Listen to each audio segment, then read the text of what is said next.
Good afternoon, everybody, and welcome to this edition of the Rushville Recap. Today, we're going to be sitting down with the mayor, Mike Pavey, and we've also got a special guest here, former intern Mason Gordon. We saw him in the hallway, decided to bring him in since Brian Sheehan, our special projects director, is out on sabbatical at the moment. So, Mike, Mason, take it away.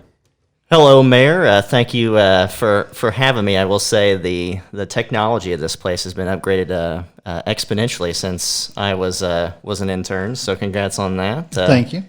I know that last week was a big week for you with the state of the city.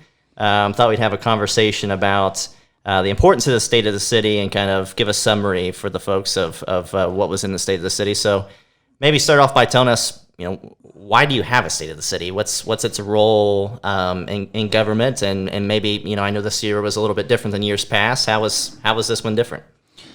So the state of the city, at least in the way that we use it, is to kind of give the citizens and really that there's a little bit of a misnomer there, but give the citizens an update on exactly what we're doing and what we've been able to accomplish in a 12-month period.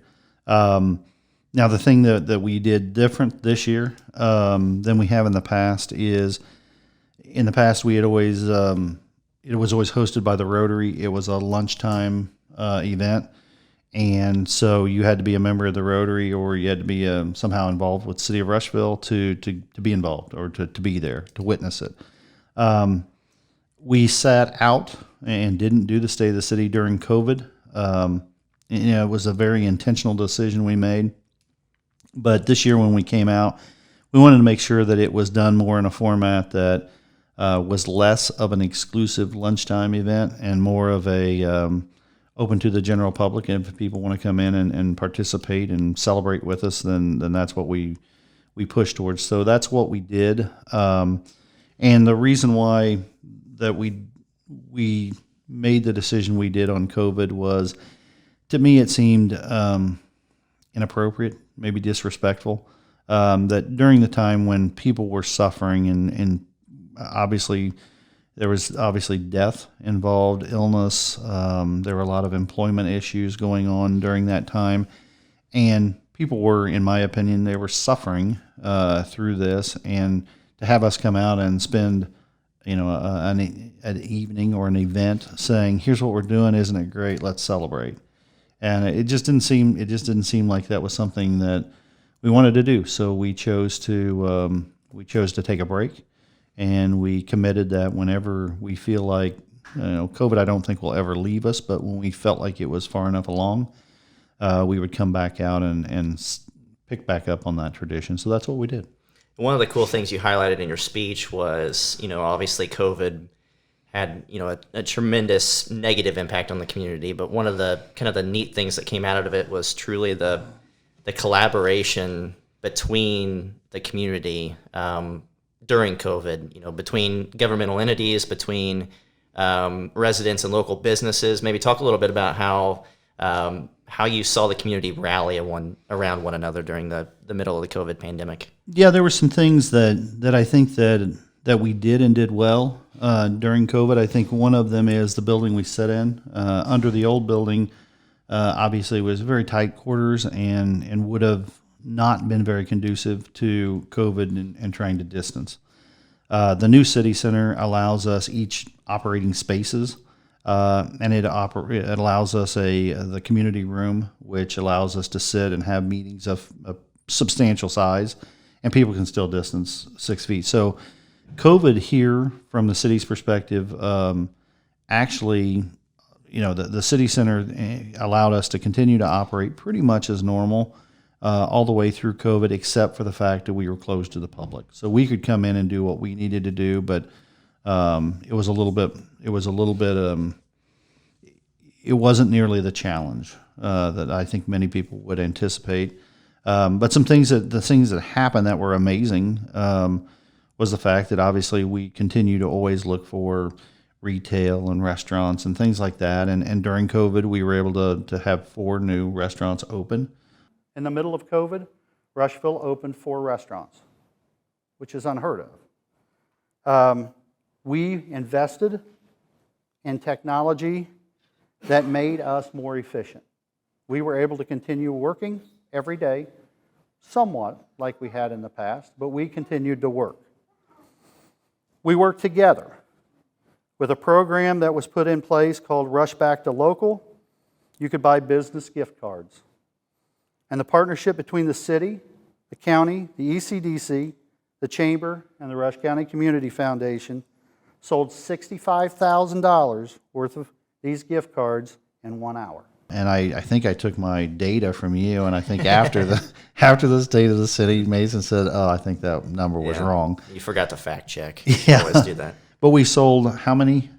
How much? 65,000 Or $60,000 worth of gift cards in 3 3 hours. hours. Okay, Yeah. but that's still an amazing number when it took other communities days to do it. So they did the small business grant program, which we loan money to the local businesses to try to help keep cash flow, keep them afloat.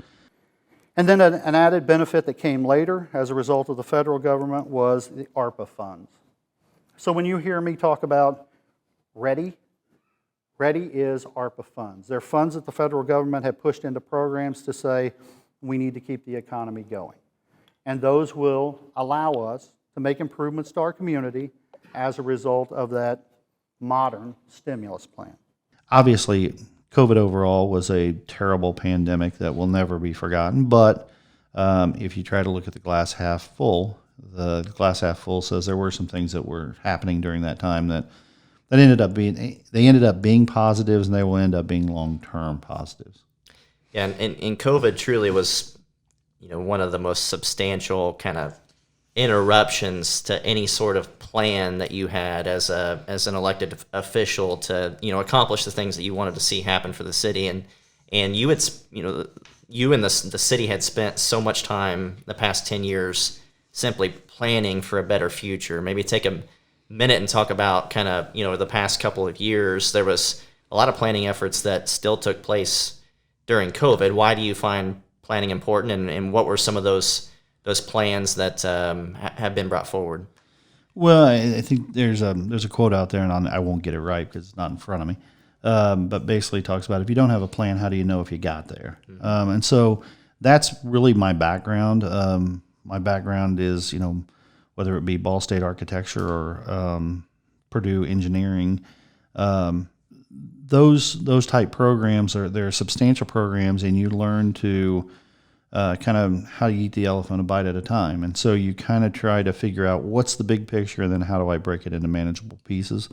And so that's kind of my forte. And it's when I look at it as what we were doing is COVID did allow us some time to kind of stop and reflect and figure out, are we being as effective as we want to be? If not, what could we do differently?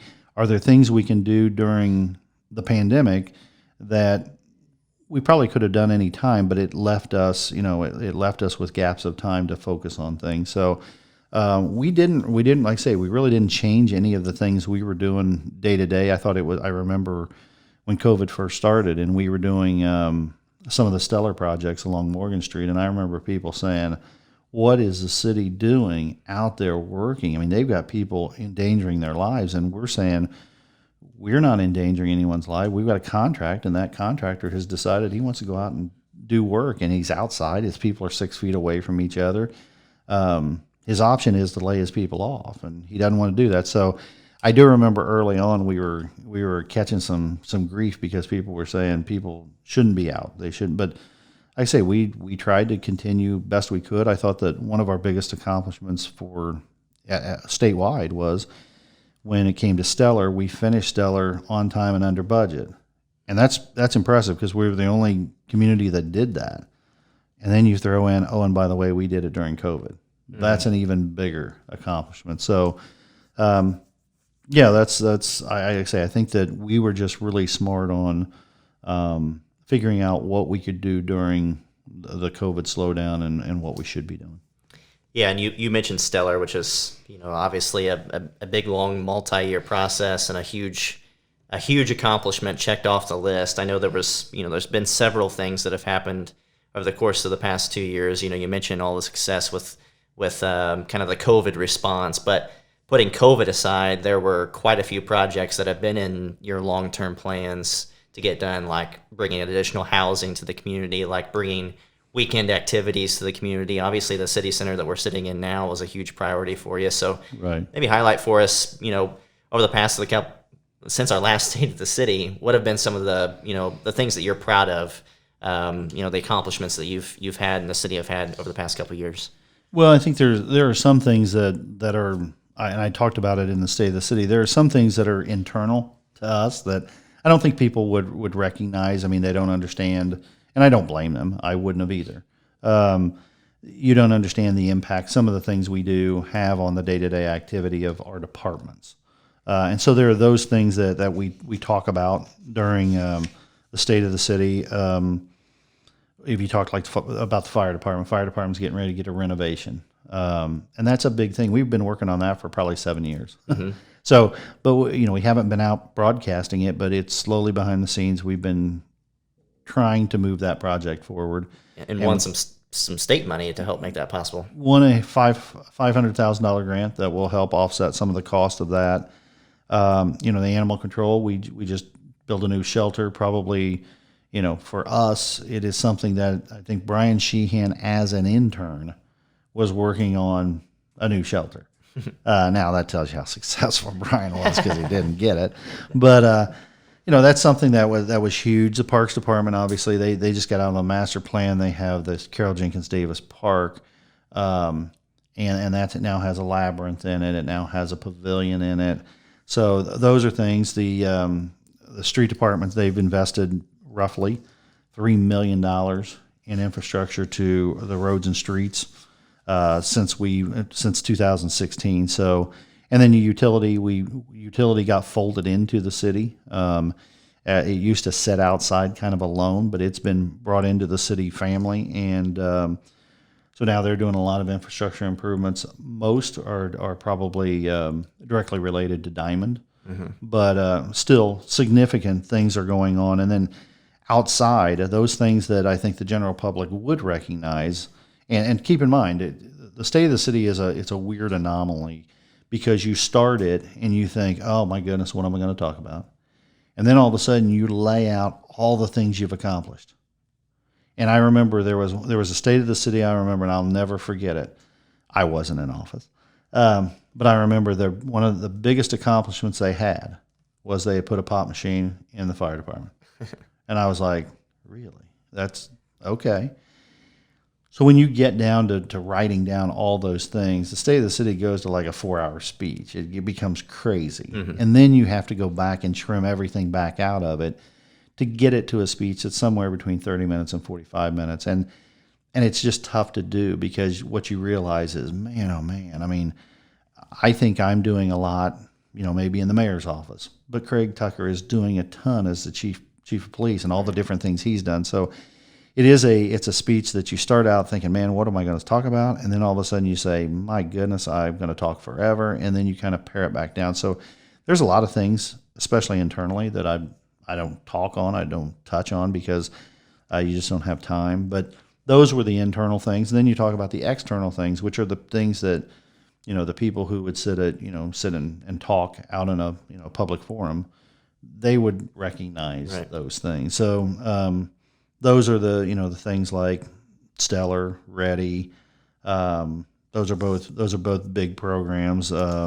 Multi-million-dollar awards, yeah. Multi-million-dollar awards. You talk about the census, population growth, quality of life, the Overlook, Fish Moon, Community Center, equity, diversity, equity, and inclusion, jobs from our existing industries, jobs from the new industries coming in.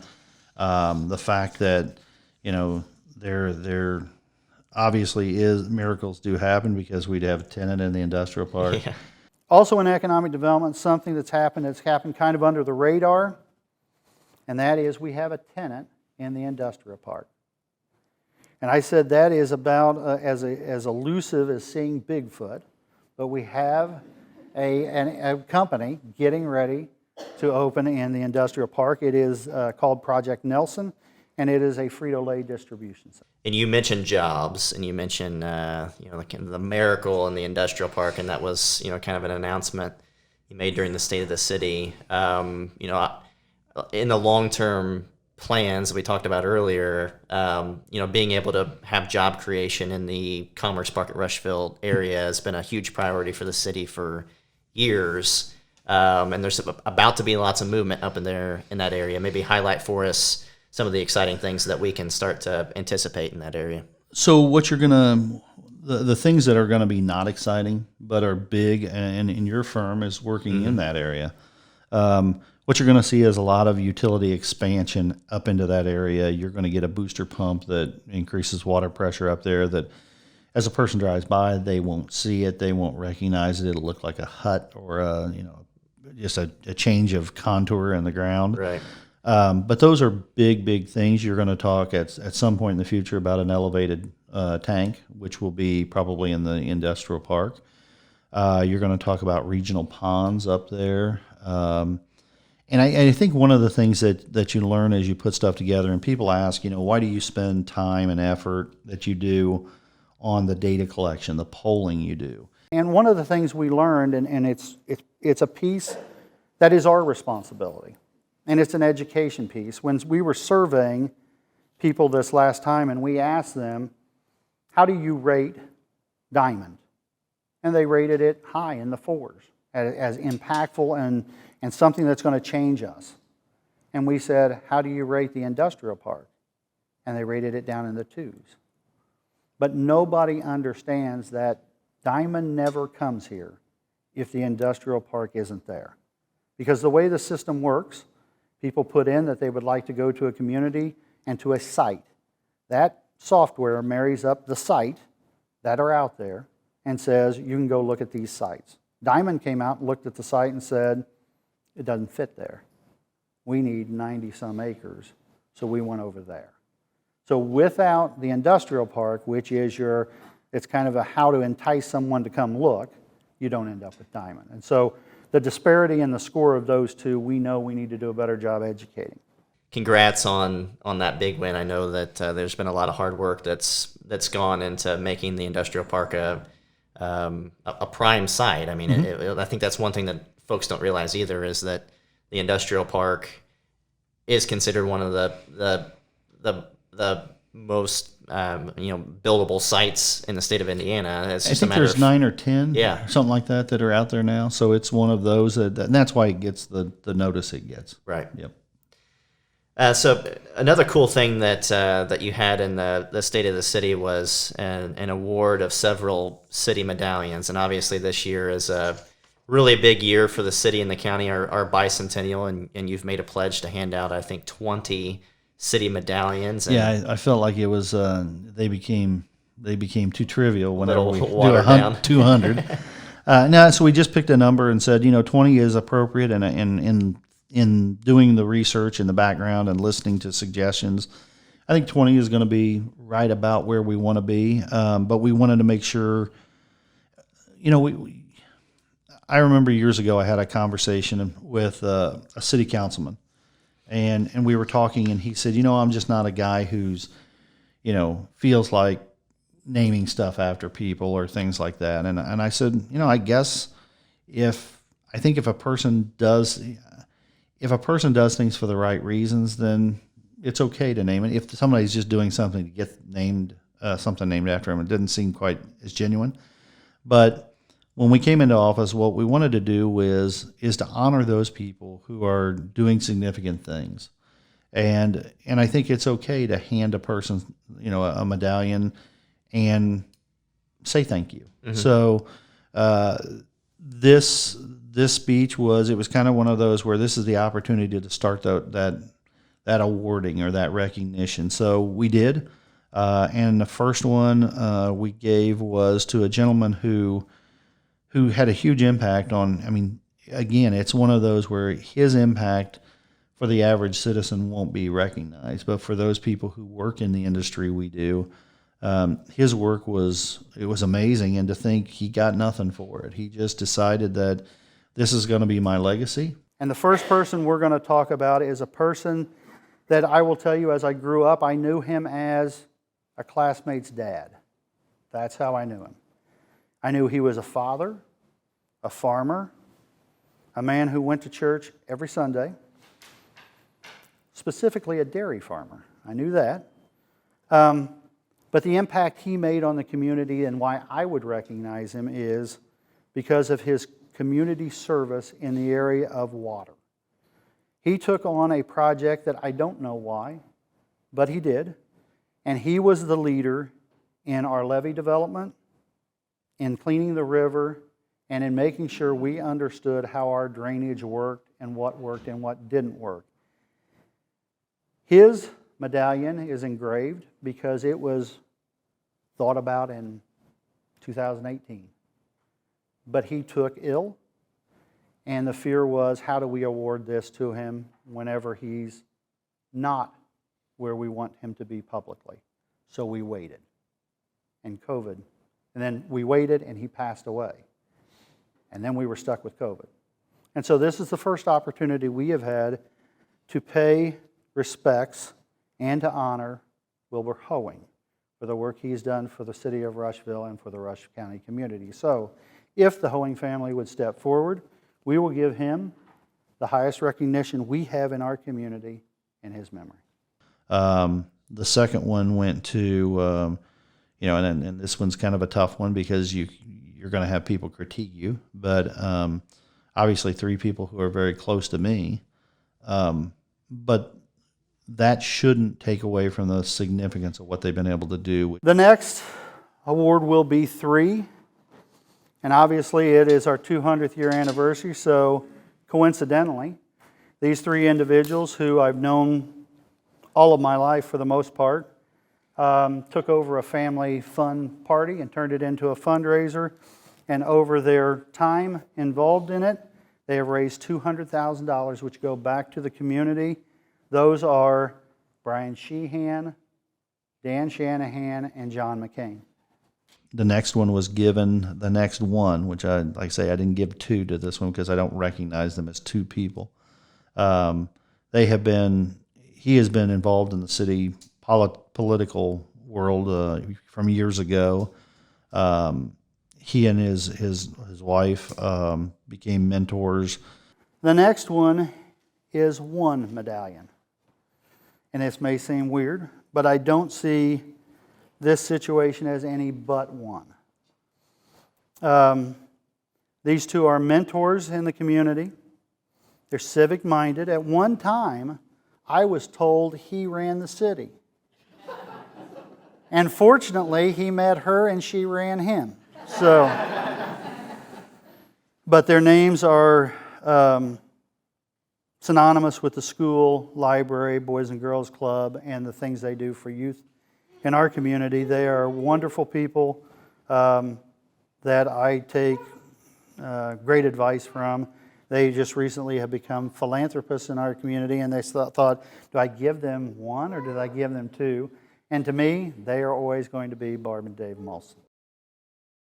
And then the final one was kind of funny because it was a surprise because it was the photographer for the state of the city, and it ended up being a guy who, again, huge impact on the community through youth. But this person is a person who I've known for a long time. I remember them from high school.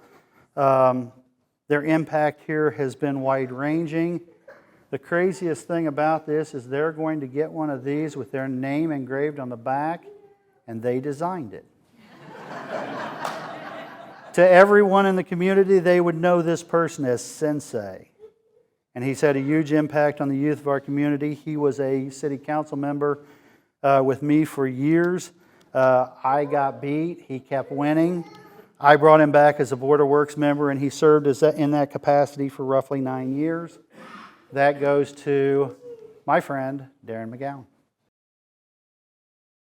Yeah, we handed those out. I'm glad we did, and I kind of look forward to the next round of people that we select. And maybe for those that don't know much about the City Medallion, what exactly is that honor? Well, that was when I came into office, a lot of people will want give me a proclamation, and they're handed out, and it's not that they're insignificant, but what I wanted to do is create something, and it's basically a coin. It's like a larger than your standard, but a coin, and on it has historic things that are significant. Matter of fact, it was designed by Darren McGowan, but on it has like significant things about our community. And we wanted to treat it a lot like Mitch Daniels treated the Sagamore, the Wabash. That it was one of those deals that a lot of people can want it, but it really has to go through a process for us to at least feel like it was worthy of that situation. So that's what the Medallion is. In our last couple minutes, what are you looking forward to most about 2023? What are those big next projects that you're looking forward to accomplishing for the city? Well, first, I'm looking forward to not wearing a mask, and that's not to be trivial of the mask thing, but it is one of those. I wear glasses, so I fog up my glasses all the time. I can't wait for 2023. I can't wait for Diamond to start. I think that's going to be really, really.